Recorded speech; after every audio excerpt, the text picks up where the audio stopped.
Hello friends, welcome to my channel. इस video में हम लोग बात करेंगे कि पीडियाट्रिक्स में हिस्ट्री कैसे ली जाती है। So let's start.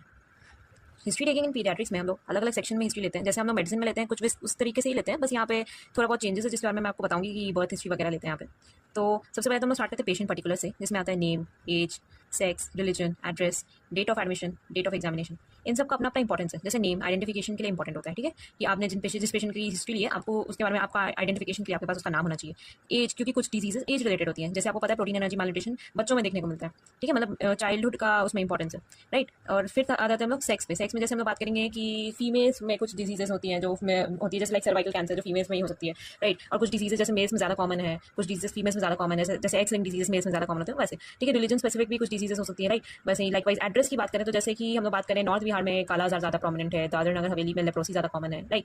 लाइकवाइज वैसे ही date of admission and date of examination का क्या इंपॉर्टेंस है। तो जिस दिन पेशेंट भर्ती हुआ हॉस्पिटल में, जिस दिन एडमिट हुआ एंड जिस दिन एग्जामिनेशन हुआ उसका, उस दिन का डेट भी हम लोग को लेना होता है हिस्ट्री में, ठीक है। अब नेक्स्ट थिंग हम लोग बात करते हैं चीफ कंप्लेंट्स में। तो चीफ कंप्लेंट्स में आपको क्या याद रखना है कि आपको उसमें क्रोनोलॉजी मेंटेन करना है, ठीक है ना, ड्यूरेशन के अकॉर्डिंगली। पहली बात तो ये कि जो प्रॉब्लम पहले हुई है उसको आपको पहले मेंशन करना है, जो बाद में हुई है उसको बाद में मेंशन करना है, जो लंबे समय से चल रही है ना उसको आपको पहले मेंशन करना है। जैसे कि एब्डोमिनल पेन 10 डेज से अगर है तो हम लोग उसको पहले मेंशन करेंगे, एंड जो फीवर है वो 2 दिन से है, लास्ट 2 दिन से, तो उसको हम लोग बाद में मेंशन करेंगे। वोमिटिंग 1 दिन से है तो उसको बाद में मेंशन करेंगे। एग्जाम्पल। दूसरा बहुत इंपॉर्टेंट पॉइंट जो आप भूल जाते हैं और अक्सर यहाँ गलती कर बैठते हैं कि चीफ कंप्लेंट्स में जो है आपको अपने लैंग्वेज में नहीं लिखना है, आपको क्या पेशेंट के लैंग्वेज में लिखना है, ठीक है ना।